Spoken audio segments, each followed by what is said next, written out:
Prebivalci mesta Erie v Pensilvaniji so se dan po božiču prebudili v sneženo jutro. To zagotovo ne bi bilo nič posebnega, če zunaj ne bi bilo 135 cm snega, ki ga je zapadlo v 30 urah. Zadnji rekord najdebelejše snežne odeje je bil postavljen v mestu Morgantown v Pensilvaniji leta 1958, ko je zapadlo 112 cm snega.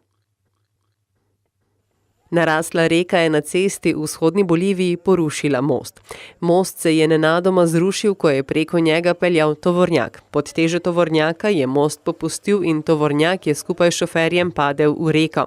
Človeka so mimoidoči rešili iz deroče reke. Sam je povedal, da je videl, kako se je most zrušil, vendar vozila ni mogel pravočasno ustaviti. Cesta je pomembna za lokalno prebivalstvo, sanacija mostu pa je že stekla. Na mesto Tamana je bil izveden zračni napad, ki je povzročil materialno škodo na objektih. O smrtnih žrtvah ne poročajo. Poročajo, da naj bi napad izvedle ruske zračne sile.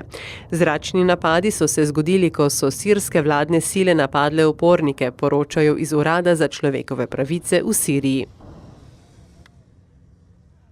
Potniško letalo JetBlue Airways je pristalo na zasneženi letališki stezi letališča v Bostonu. Pristanek letala je bil odobren, kljub temu, da je tik pred pristankom zaradi močnega sneženja bilo na pisti 3 cm snega. Nihče od potnikov ali članov posadke ni bil poškodovan.